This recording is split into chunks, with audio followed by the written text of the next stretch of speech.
I am excited and delighted to welcome our guest today, Stephen McGee.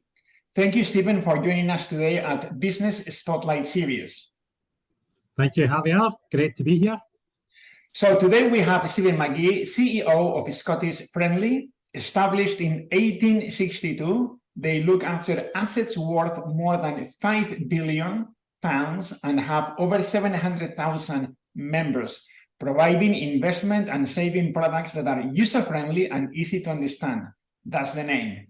So, Stephen, can you tell us a little bit more what you do and for how long you've been doing it? So I'm the Chief Exec of Scottish Friendly, as you said, Javier. I have been in the role since April last year, so just coming up for 18 months in a few weeks' time. And my role is really to lead the business, to actually push the executive team to try and to make the business operate as best as it can be, set the vision, strategies, set the tone from the top. So that my role is very much a figurehead leader within the business, but also promoting the business outside. Scottish Friendly is an insurance business, and it provides, as you said, it provides hopefully simple, easy to understand, accessible to all contracts for people that are looking to save and invest for their long-term prosperity and financial well-being, but also we offer protection policies as well, so they pay out when they need to. Who is your typical client? What's the profile of the type of customers you have?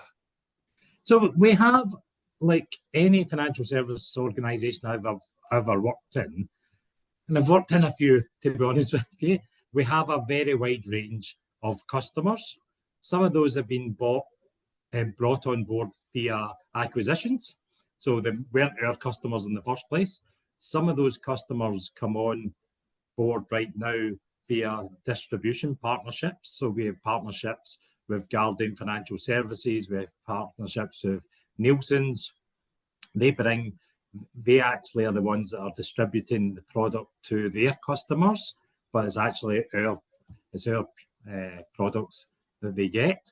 They tend to operate in different markets. So Guardian would be much more customers are going through IFA, so independent financial advisor, to select their product. Nielsen's a wee bit more mass market, but the Scottish Friendly own brand product range is a direct to customer offering and is aiming really to be accessible to almost everyone. And that's one of the things about being a mutual. We really want to promote and try and be accessible to everyone, not have any barriers. And we do have a wide range of customers across all of those different types of arrangements. Brilliant.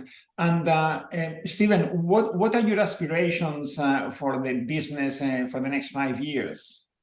So in my first day, I said I wanted Scottish Friendly to be the UK's leading mutual insurer. Okay. And what that means for me is not just about size, it's not about scale, it's not about the amount of customers or assets that we actually manage. It's about the type of workplace we are. So how does it feel to work here? I want us to be one of the top 100 companies. It used to be called the Sunday Times Top 100. I want us to be one of those, one of the best companies, top 100.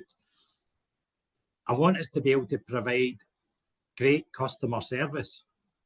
So we'll all have experienced really poor customer service. I know, and very recently I've had some really bad examples of not being able to get through on the phone, very difficult to engage with the business, whether it be a chat bot and you're in this endless stiff spiral of the same question being asked over and over again and not being able to get out of it, or being put through to call centres and get sent round and having to repeat yourself. It's about the service we provide to our customers and actually trying to be there for them when they need us and being accessible. And then the last bit is around the products and proposition that we bring to our customers. And I want it to be simple, easy to understand, value for money. products and services, and also going beyond that, trying to give the customers a bit of guidance, because financial services is complicated. Insurance is the most complicated bit of financial services. So actually guiding customers through that journey, helping and supporting them would be, so that's my aim, that would make us that UK leading mutual insurer. We're 18 months in. Yeah. We've definitely made progress in some of those areas, and we have big ambitions to really hit the rest of those metrics over the next few years.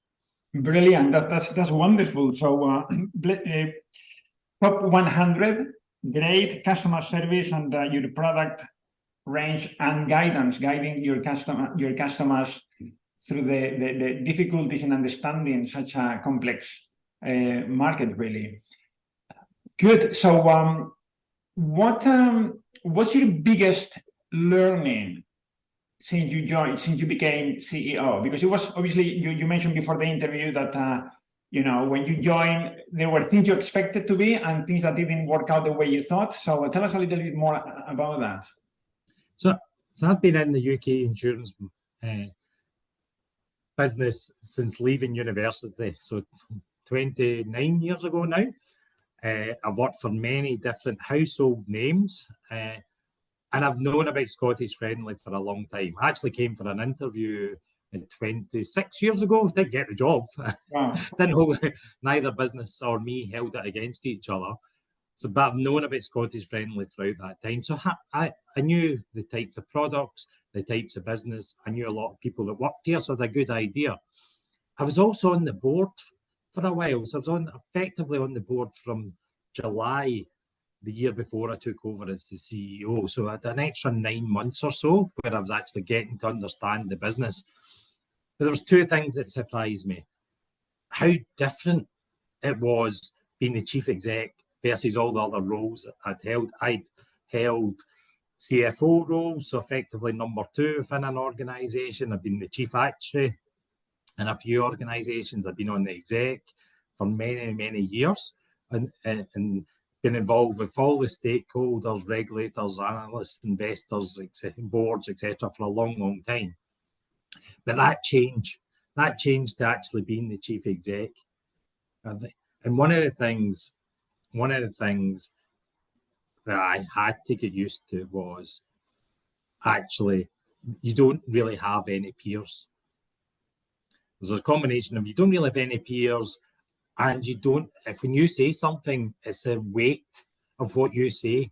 So whereas before, even as the number 2, whatever you say tends to be an opinion.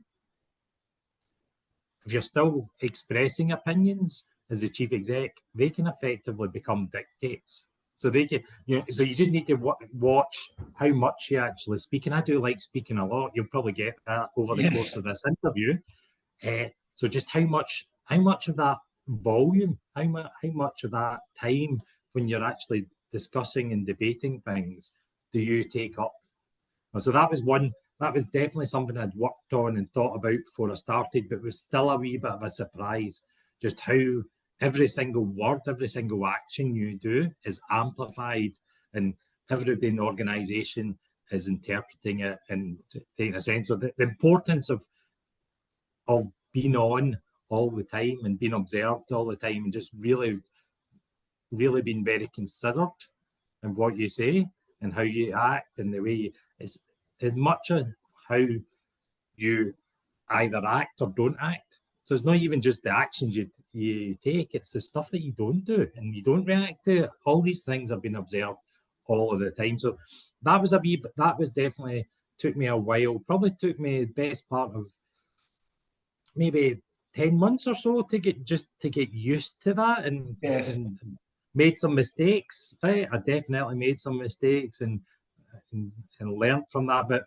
I think for every day, I would really encourage you to, if you get the opportunity in any role, to take on any opportunity, just take it on with the knowledge you will make mistakes, and don't beat yourself up about those mistakes. Don't, learn from them. Use that as a learning process. And I definitely feel as if over the last 18 months, I've really developed as a leader, I've really developed as an individual, and hopefully everybody can see that. So that's a very personal one about me as a leader. I think the other learning I had was even when you're involved in a business, it's only till you're actually really involved, really inside day to day, that you can get a real feel for how it's operating, what it feels to be like. I was really pleasantly surprised that all the positive things I thought about our business, how people care, the mutual ethos, the customer care, all those things were so true, really positive, and it's the core of all our values. I think that's fantastic. But maybe some of the other things I thought were in a really good weren't as in strong a place. So we're going through a bit of an exercise now to try and actually invest in the business and really get it to where we want to get it to. Brilliant. You said a couple of things that resonated with me. One is about, not to have any fears. And fear is the acronym for false expectations appearing real. Fear is the other thing you said about making mistakes proves the point that leaders are not born, they are made. And so that's anyone watching this recording, it's a good insight to. Brilliant. What are some of the biggest challenges running a business in your industry? So I would say we definitely have had challenges around attracting just the right number and quality of people. I think with COVID, across the whole insurance industry, and definitely across other areas, there was a loss either of people leaving the workforce and not wanting to come back through early retirement, better work-life balance, or actually maybe Brexit-driven, just people leaving the UK workforce overall. So we did see high turnover, we did see difficulty recruiting, and actually one of the things we got into through that period was the turnover was actually creating a poor working environment, because the number of people that were actually trained and able to do their jobs was reducing. The number of people that were able to actually train new people, well, then it was that same group of people, and as customer expectations were rising, we didn't have enough well-trained staff. So we actually had to take a wee bit of a pause, actually bring in some external support to just plug that gap in the short term, whilst we were able to reset our training and development programs and actually get people in better trained, better able to actually perform in the roles and under less stress. And we've seen, into COVID, through the first year or so after the pandemic started, real high spikes in attrition, difficult to recruit, very competitive markets. We are now seeing, through that investment in our people, training, etc., the environment we're creating, our retention is really, really improving. So we very, very few, almost half the number of people are leaving versus what they were before. So that's fantastic. But also, we're getting recognised in the market as being a great place to work, very positive feedback, and therefore we're able to actually attract more people. So we've got the benefit of more people wanting to stay, but also more people wanted to come and work for us. So that's been fantastic. But that was a big challenge. We were, quite honestly, we were not servicing our customers the way I would like. Yes.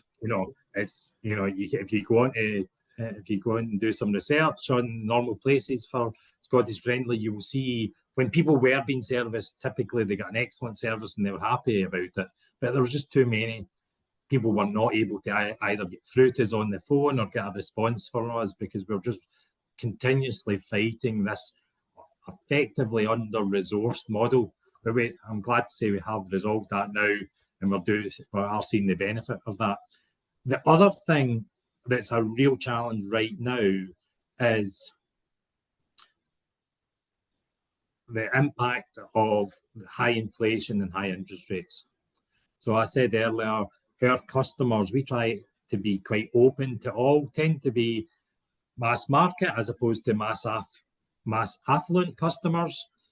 Those are the ones that are getting most hit by those increases in inflation and their ability to save. Those are the ones that in time, once the mortgage interest rates come through, will be hit again. A lot of people are protected from that because they're currently still on an old fixed contract, but at some point that will reset. We're still seeing lots of people, in fact, more people than ever wanting to save. So a propensity to save is really high, but being able to save, or the amount they're able to save, is a lot lower. So we are seeing that through our new business sales. We're seeing it through our claims, actually. More customers coming in, but not being able to save anywhere near as much. And on the other side, customers needing to tap into their savings to actually help them through these challenges. So with a workforce bubble through the early part of COVID, which I am now hoping we've got through to the other side of, but we're really seeing the impact on our customers and our prospective customers at this moment in time. And to be honest with you, the way the economy is looking right now, we do expect that to continue into next year. Yes, yeah, no, it resonates. I mean, myself, with the high interest rates, money burns in my bank account. So you wanna move it fast. Indeed. Okay. The good thing about that is we're beginning to see high interest rates coming through. There was quite a lag through the saving sector as the interest rates were going up, but we're now beginning to see some really good competitive interest rates. Yes. Okay. And the thing of recruitment, I mean, we talked to lots of businesses, and every single one of them across all industries have found recruitment a challenge, retaining people and finding the talent they want in their business. So it's been a challenge. So thanks for hearing that on your side. Great. So what would you say to anyone thinking of going into a leadership role? Listen, you said earlier about leaders aren't born, they're sort of, you can learn it. I do 100% agree with that. You have many, many different personality types, and you have as many good leaders in all of those. There is no one size fits all leadership style. There is no rule book. There is no playbook. But there are things that you can learn, and there are behaviours that you can definitely, and habits that you can form that will actually help you and lead. So if you're excited about leading a business, and the thing I would say, especially with my background, a lot of my background was highly technical roles, so very much highly educated, professional qualifications, and then dealing with very, very technical matters to do with how you value liabilities in an insurance company and risk in an insurance company. Very, very technical roles. But the bit about my job that I really loved was what we call general management, the people side, the understanding what makes people tick, the motivating people, inspiring people, and all that sort of stuff. So if you like the people side of your role, and you like bringing people with you and all that sort of stuff, and engaging people and developing and coaching people and giving people chances, that would be what I would say to people. That if you're that type of person, leadership is for you. You do not need to be the most vocal. You do not need to be the person that always speaks. You do not need to be the person that always has the bright ideas. But you do need to want to build teams and take people with you and engage with people. If that's not a natural thing, and for some people, some good leaders, it's not. But you need to know and trust the importance of that. But I love general management. I love all that style. I say to when I was a chief actuary, so a very technical insurance role, I used to say to people, if I could get paid just to coach all day, Yes. as opposed to do hard, probably we'd say hard sums all day. That was the part of my job I would love. And the more you get into executive leadership, the more you're actually relying on leading through leaders within your business, not even managing managers within your business. You're actually just acting there, prompting and coaching them. There's very little day-to-day tasks that you're actually doing yourself. Yeah, brilliant.